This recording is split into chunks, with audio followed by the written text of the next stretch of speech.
Alright guys, I'm going to do a video today that someone asked me a while ago to do.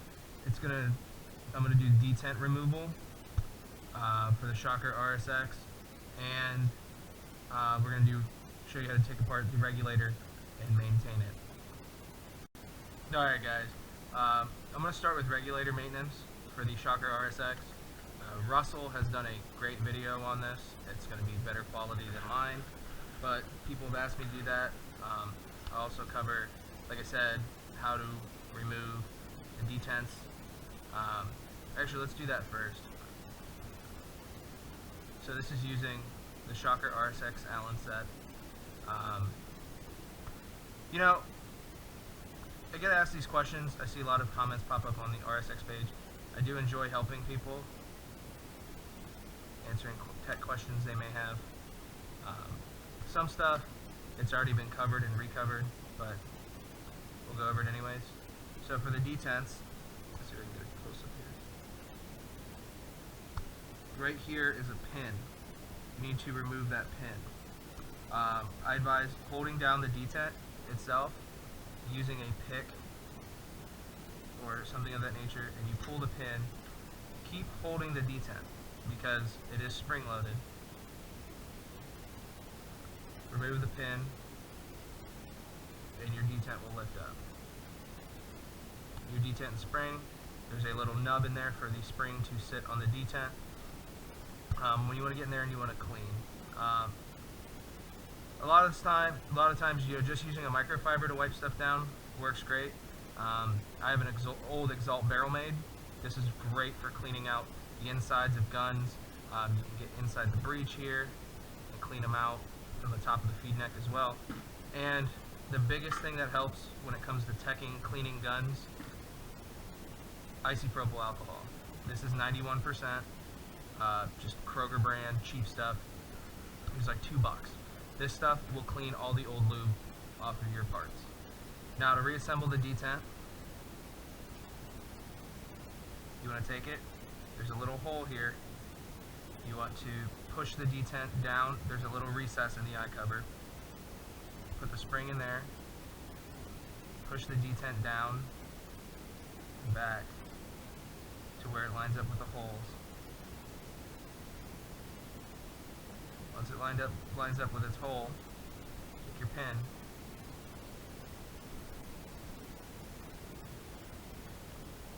and push the pin through. And the pin will sit, and I like to rotate it and push it down. Then take your finger and flick the detent. That way you can feel that it's not binding or sticking, and that's how you replace or clean your detents. And like I said, I advise, hold that detent down. If you don't, it'll rock it across the room. You'll lose it, you'll lose the spring, and then you're not going to be very happy. Now, for regulator maintenance, a lot of people have been talking. I've seen like 2 posts about consistency with the RSX. A lot of the consistency has to do with the RSX is your tank input pressure, your settings on your board, or if your bolt speed adjuster is too far in. I advise first thing to do is check your settings. Make sure you're at 18 milliseconds with dwell, 20 milliseconds first shot drop off, compensation. Make sure your bolt is lubricated properly using the old trusted factory lube. And make sure, if that doesn't fix your issue, make sure your tank input pressure. I've seen some people trying to run or have run SLP tanks and run into the issue where they're facing drop off. We advise 500 to 800 psi output on your tank.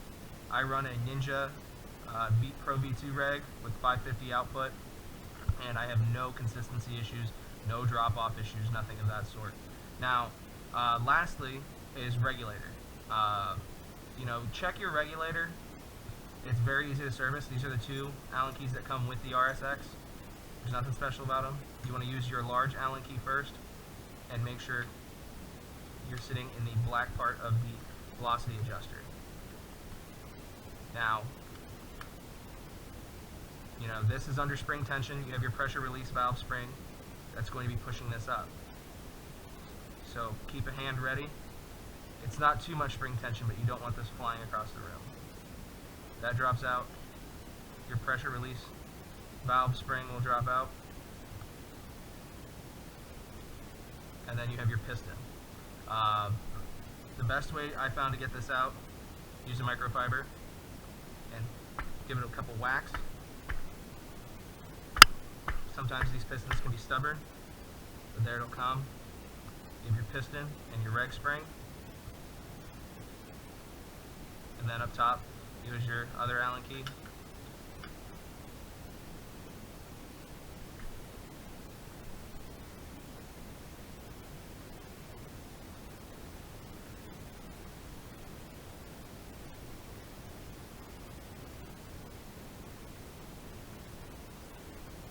And when you go to pull this out, it's not going to pull, just put a slight little bit of pressure at an angle to pull that out.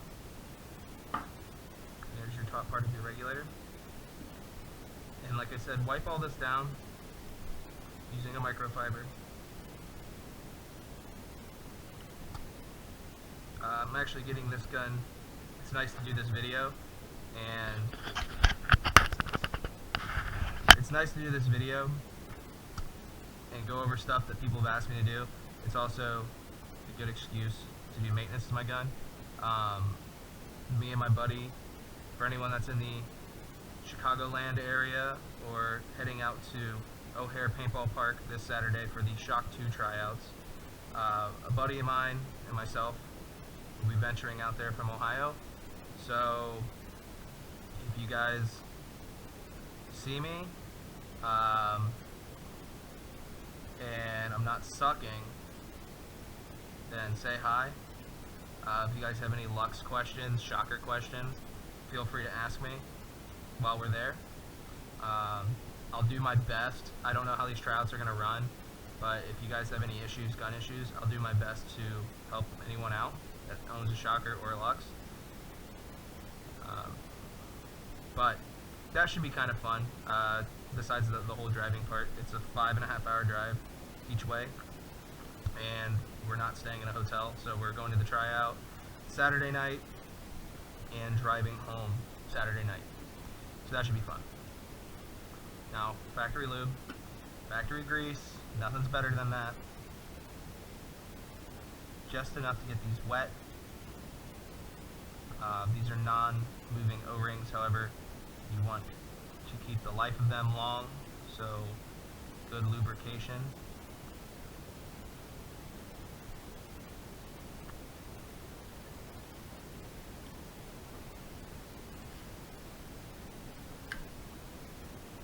You'll feel a little resistance when putting that in.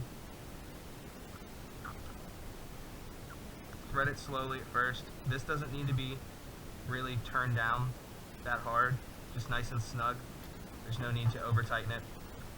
And then your reg spring, and you have your regulator piston. Lubricate the shaft of the piston, and then you want to lubricate the O-ring on the actual piston itself. It doesn't need to be tons of lubricant, just enough. Reg spring on the piston, doesn't matter the orientation of it. Piston goes in. Use your pinky, I use my pinky to fit it down. Your pressure release valve spring, drop that in. At this time, you know, it'll sit in the head of the piston, so you want to make sure that's lined up when you push put the regulator back together. And then you have your velocity adjuster. Just get the O-ring wet.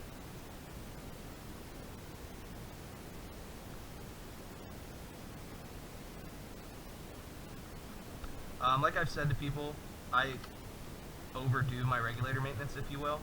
I always do it when I travel to a new field. I always like to take my regulator apart to see you know what's going on, because I look at it as like an oil filter. I take apart the regulator to inspect to make sure that the air fills from the field are clean fills. There's not water in the fill stations and so on. I've had it happen with this gun where there was water in the fill station, someone didn't bleed it properly, water got into the entire gun. That is the only time I've ever had this gun not function properly, if you will. I mean, when I took the bolt out, water came out of the back of the gun, water was coming out of the grip frame, water was coming out of the regulator. I mean, this gun looked like I was using it for scuba diving. But That's the Shocker RSX Regulator and Detent maintenance. Once again, you don't have to pop the detents out. It's, you know, they're gonna work. I just do it, or I just did it to show, because I mean, gunk's gonna build up in there. You're gonna have paint that might have fuzzies on it. You're gonna have debris go through your loader. That's inevitable. It's paintball, especially if you use this shocker playing tournaments and whatnot. With the way that tournaments are and the fields are, you're gonna get dirt inside your gun. So it's good to clean them out every once in a while. It's not something you have to do all the time, but it's a nice little thing, a little preventable maintenance. That way you don't have to worry about it down the road. You don't have to worry about your detents sticking or, you know, getting double feeds. So the shocker is very straightforward, like I've said in videos in the past. And Russell just announced, if you go over to the Shocker RSX Facebook page or our PB Nation page, we just released the 1.32 software. That's a quick update for your shockers. It fixes any issues that people were having with PSP3 shot, along with you know, it being super simple to update. All you need is a data transfer USB cable, something that you can use to hook up your phone to your computer and transfer photos or stuff like that down from. And you just plug it into the computer, plug it into your shocker. It takes all of 10 seconds to program the gun. If there was a race, you know, how fast we can program these things or flash them. I mean, we did a ton of them at World Cup, flashing to the newest version of software then, and guns come in and out within a minute. It takes longer to remove the grip frame screws than it does to flash the board. All right, guys, thank you. Hopefully this is helpful to some people out there.